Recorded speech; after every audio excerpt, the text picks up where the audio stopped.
Hi, in this lecture we are going to see about cloning vectors. This is a topic from class 12, chapter 11, biotechnology. So what are these cloning vectors? These are vehicles which are used to transfer a desired gene into a host. What is a host? It can be either an animal cell, a plant cell, or a bacteria. It can be an animal cell, plant cell, or it can be a bacteria. Okay, now so this here we are seeing PBR322. This is a vector which is used to transfer our desired gene, a desired gene. Okay, this is a piece of DNA that we have to introduce into a plant. Okay, so we introduce the desired gene into a plant cell. So we are going to use a vector which is called as a PBR322. Similarly, we have certain vectors which are used to transfer DNA, our desired DNA, into animal cell, plant cell, and also for bacteria. There are different types of vectors. So these can also be called as plasmids.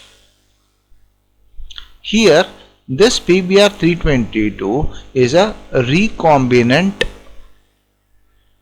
DNA, or we can also call it as plasmid, recombinant plasmid. This vector consists of three parts. One is Ori, second is selectable marker,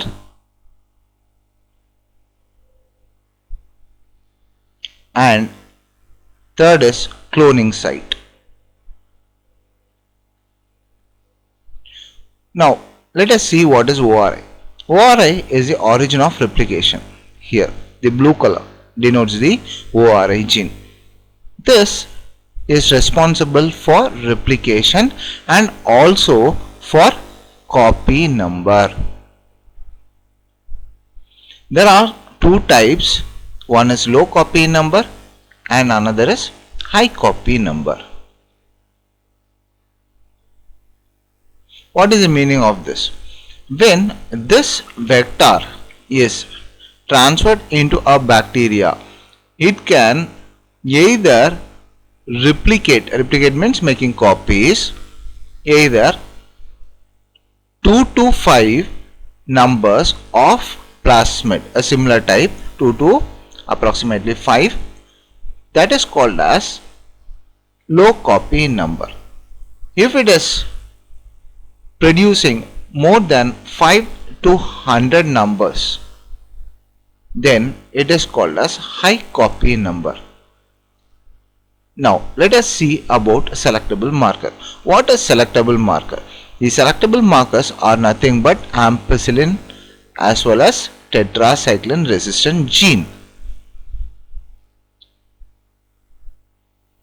This selectable marker, mainly we have this ampicillin as well as tetracycline resistant gene which is present in PBR322. Now what is the use of these resistant selectable markers? Once the vector is transformed into a bacterial cell,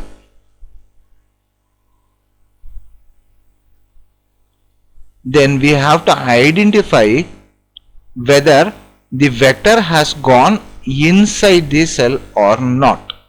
So for that we use these selectable markers, either ampicillin or tetracycline. Either one will be used. Fine. Now we have third category which is called as cloning site. Now what are these cloning sites? So here we can see PSG1, PBU1, EcoR1, CLA1, HIND3, BAMH1, SAL1, PVVU2. Okay, these and all are the cloning sites. Okay, means if you use this particular enzyme, one enzyme at a time, when we use PST1, it will make a cut over here. Okay, so similarly, if instead of that, if we are using PVU1, then there will be a cut will be formed at this particular region. So where do you want to cut the plasmid? Okay, here or here or here. So according to that, we will choose the particular enzyme. Say for example, I want to cut in a region of TET-R.